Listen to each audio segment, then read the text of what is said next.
Hey everybody, welcome back. I know it's been like forever, and got something new in here that I've actually had for months now, probably. Just haven't really felt the inspiration to make a video about it, so I didn't want to make something crappy and unpassionate. So, what it is, and I think I mentioned that I have one of these on order quite some time ago, the E6 Atlantic from Broadway Limited in the As It Appears Today. We'll see how accurate that is because I've actually saw it recently over the last couple of years since it's been restored. There's some footage of that in some of my older Strasbourg videos from a couple years ago.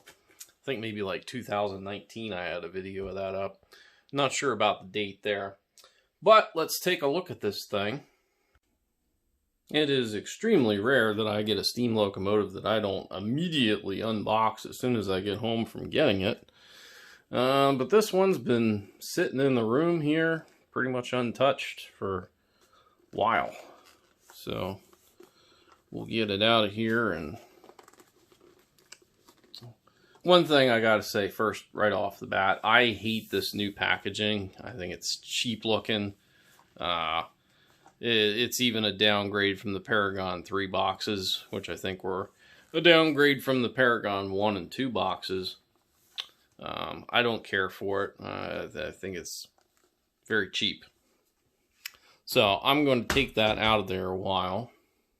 So can't really see anything here yet, but they have this little sleeve down here at the bottom. This is where you have your manual and stuff, which I will not read right now. Can't really see anything there just yet.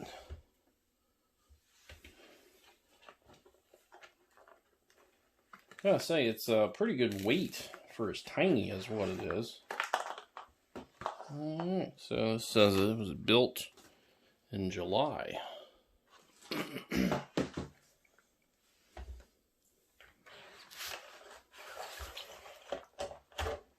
Standard packaging.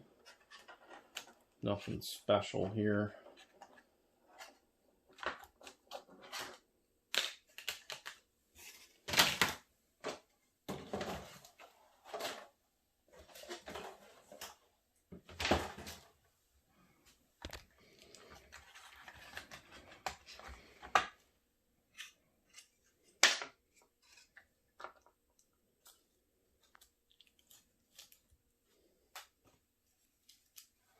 All right, so we'll take it out here, put it on the track, and take a look up close and make sure nothing's damaged. All right, so we're up close and personal here now.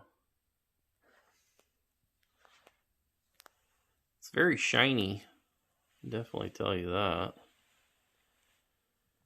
One thing I noticed immediately here that's wrong is the boiler here, this gray part.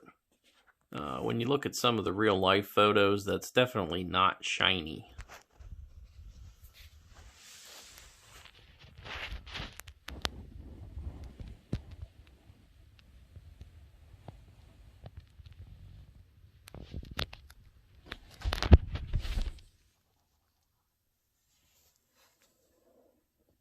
I like those little curtains there, that's pretty cool.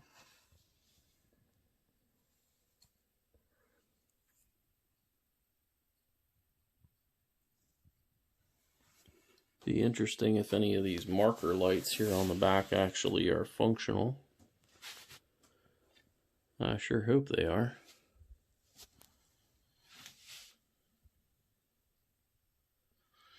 One thing about these shiny models is that you got to be careful how you handle them. They can fingerprint very, very easily. All right, let's go ahead and fire this thing up.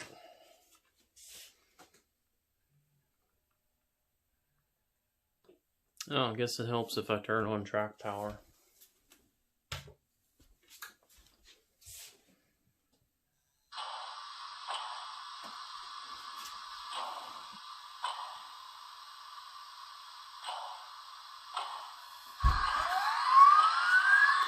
One thing I am noticing, it looks like the headlight's kind of pointing down a little bit. I can make that right.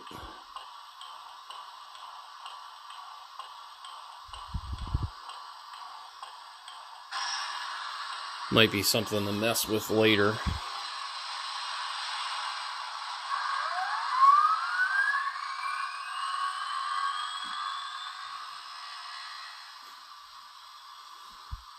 Oh, we do have functioning markers up front here. It's pretty cool. Most of the time those are not.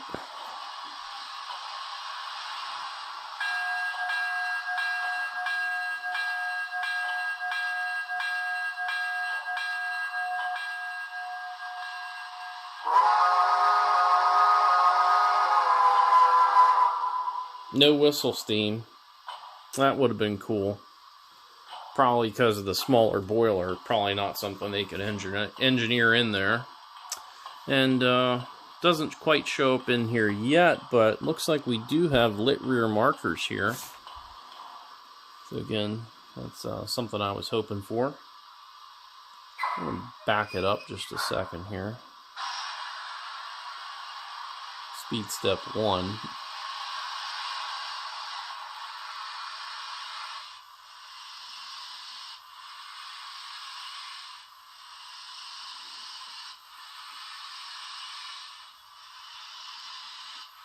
Well, it's doing the cylinder cocks there properly before it starts chuffing.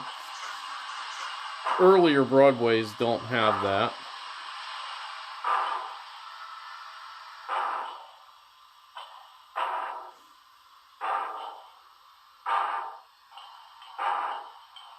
It is a slightly different chuff set than typical Broadway.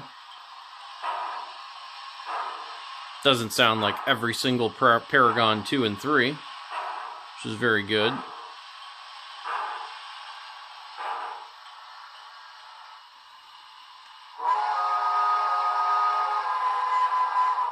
Exact same whistle that's in the Streamline K4.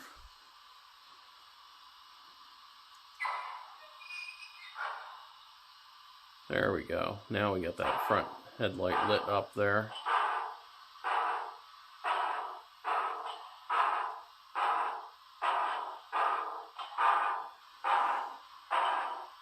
I am noticing some flickering out of the front headlight.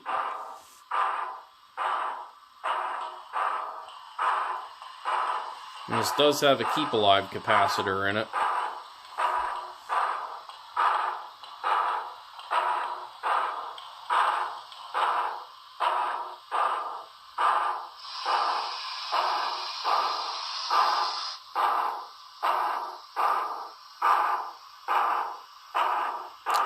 I like those curtains right there. That is a nice touch.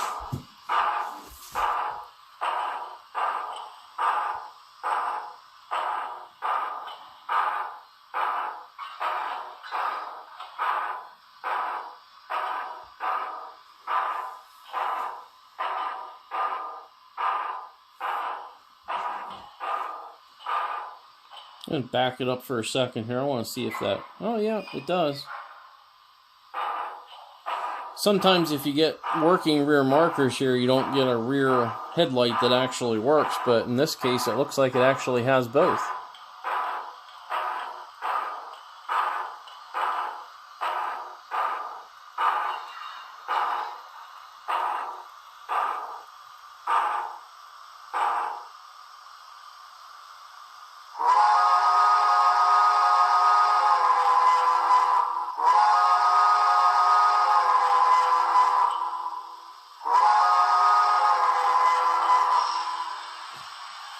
I am curious on what alternate whistles come on this, which we'll take a look at later. Don't let me forget. But first we're going to take a look at the speed capabilities here.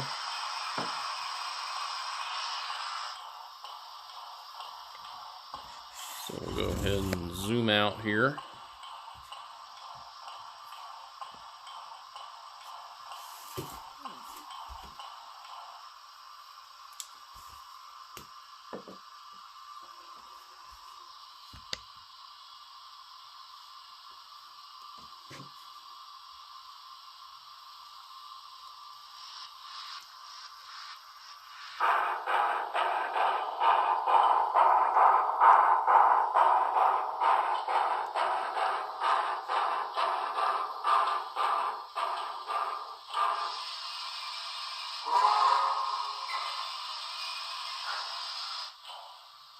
I have not played around with any CVs at all. So this is just what it's going to do right out of the box at speed step 1. Looks like it's maybe a tad fast, probably closer to 2 scale mile an hour than 1. Guessing about 1.7.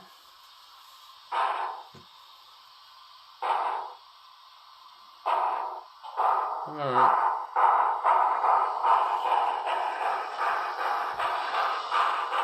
I'm going to gas it up here and go for a full speed run. And hopefully I don't have anything on the track in the way.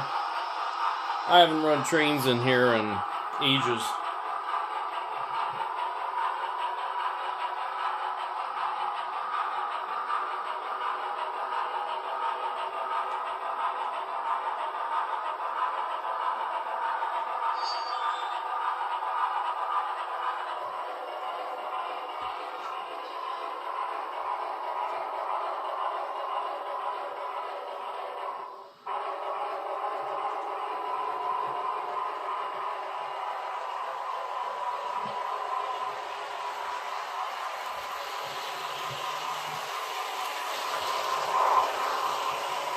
.94 miles an hour.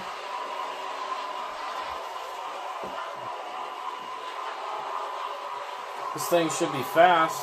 After all, it set a speed record.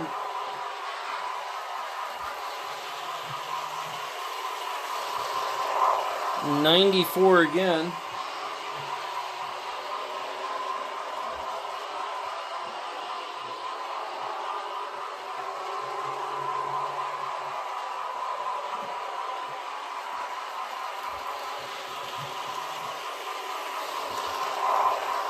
.95, and I'm going to verify that CV5 is turned up to maximum.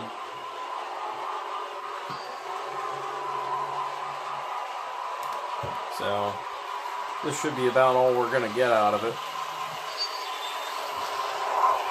96. Now this is the first laps that I've run with this. It's possible once it breaks in a little bit you might get a little more out of it, but definitely not going to go up to like 120 or anything like that.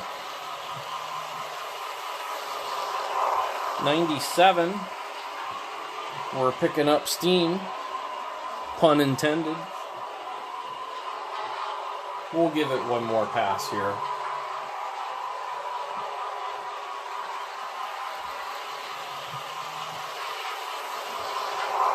.97 again, so it looks like it's topping out right at about 97. And keep in mind, once you load up some passenger cars on this, you're going to lose some of that top speed, of course. That always happens.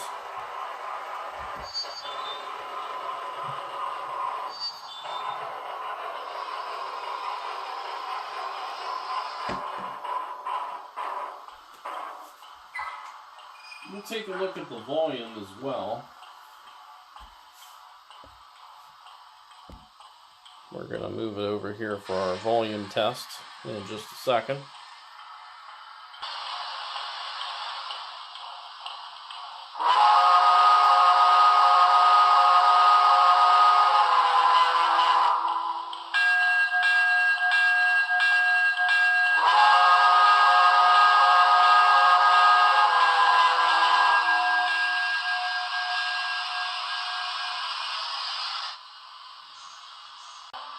So 85.1 dB, that's pretty impressive.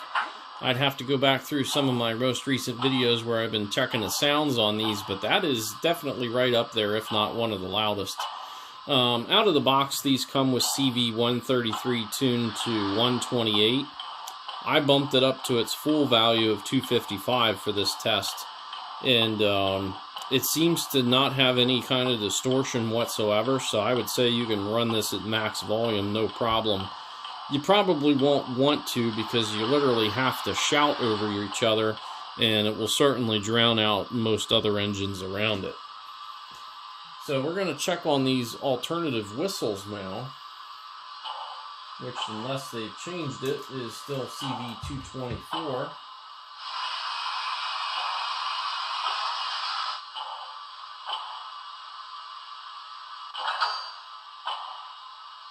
So first, before we change it, we'll listen to the factory one again. Again, same thing they've had in a lot of others.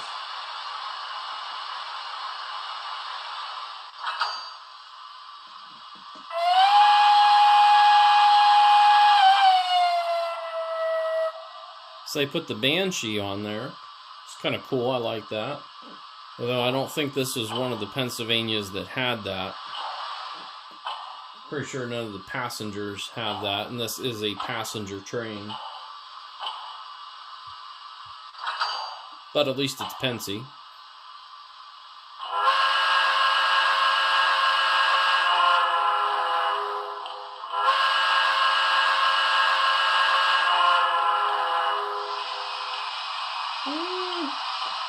Not bad. I like the way that it quills out there at the end.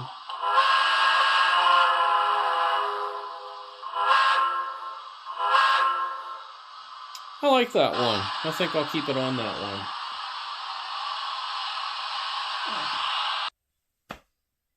So a little bit of history about this one, just because it is an engine that definitely has a lot of history behind it.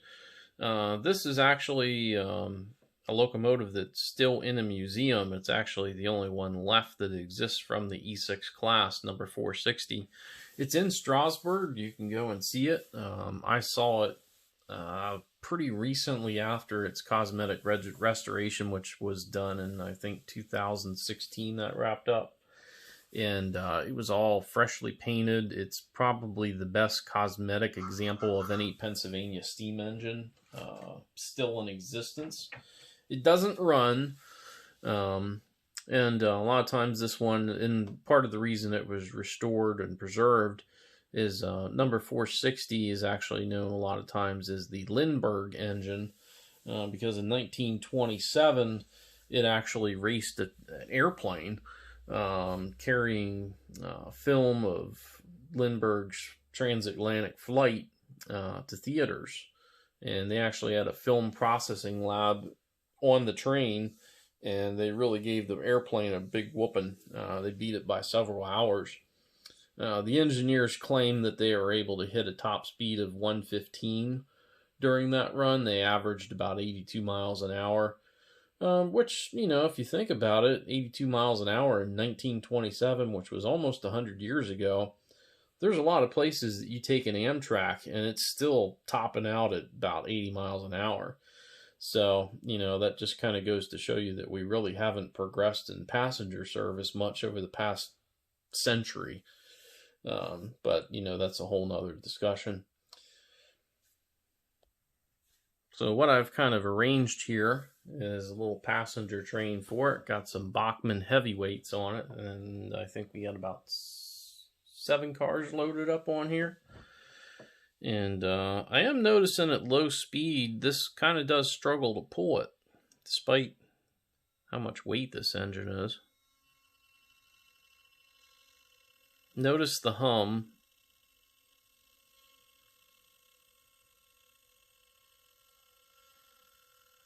We got the sound muted.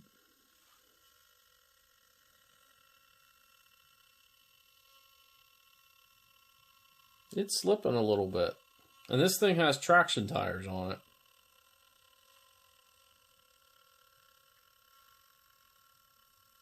That's kind of disappointing.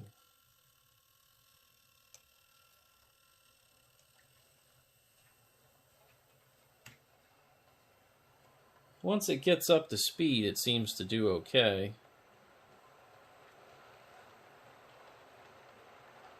But I would say if you got any grades on your layout, you might struggle.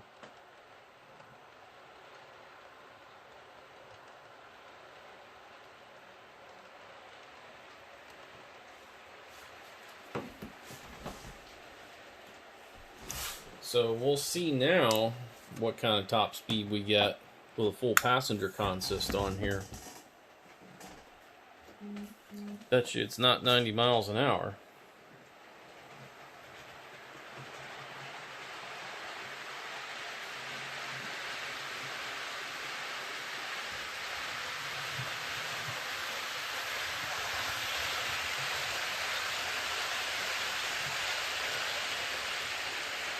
88's still pretty good, though. We'll give it another pass here.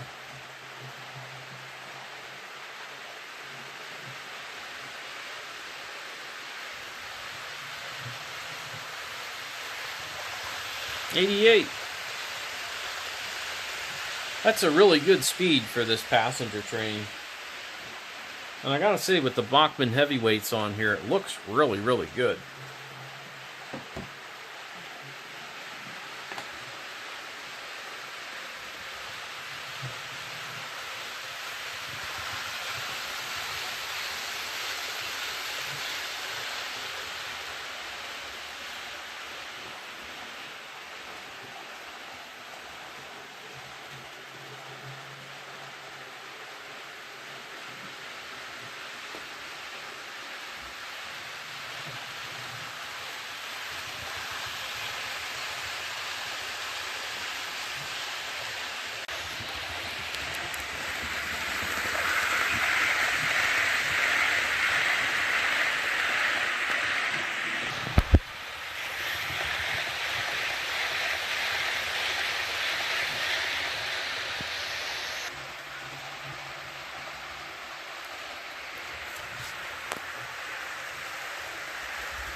All right, so let's wrap it up here.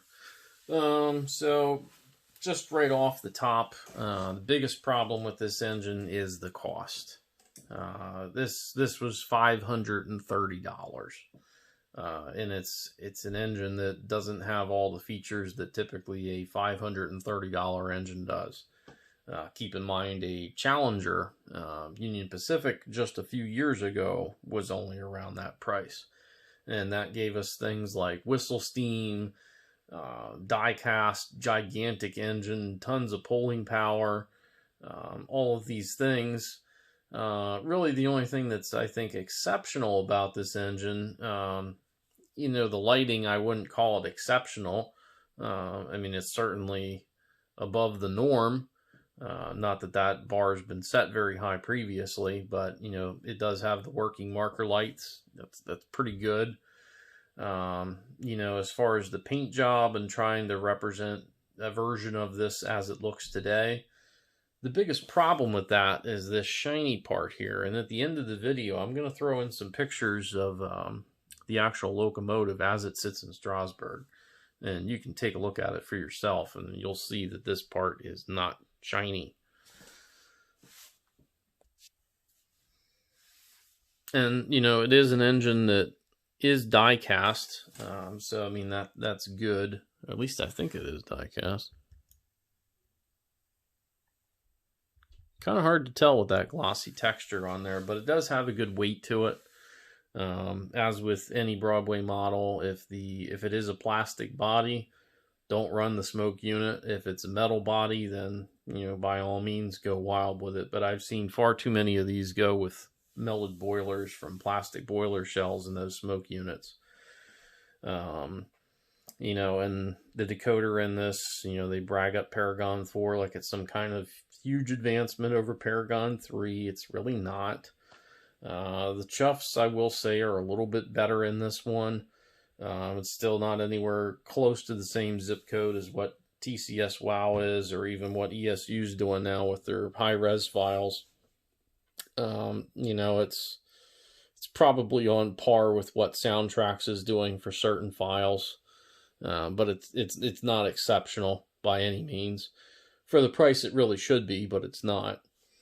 And pulling power, you know, to go along with that kind of annoying electrical noise that it has when you're running it with the sound off, the pull power is really not that good. You know, and it is an engine it's a 442, so it doesn't have a lot of drive wheels, and it does have a really good weight. This is going to be an engine that's really good to run on small radius layouts with a pretty modest group of passenger cars on it. I mean, you're not going to be running 20 consist or 20 car consist with this thing. It's just not going to pull it. You're going to have to run a bigger engine if you want to do that. I can honestly say that, you know, if it wasn't for the fact that I am an avid Pensy collector and an E6 in my lineup, specifically number 460, just because of it representing the best remaining example of Pennsylvania steam as far as cosmetic condition, if it wasn't for that, this is definitely not one that I would have picked up. And, you know, it's the only time that these have been done in HO scale, probably outside of brass. And it's the first time that the modern day version has been depicted in any form. So it was one that I kind of had to get, regardless of the price. But, you know, if you're not a hardcore Pensy fan, this really is not the engine for you. There's engines that are far lower cost and better quality, even from Broadway.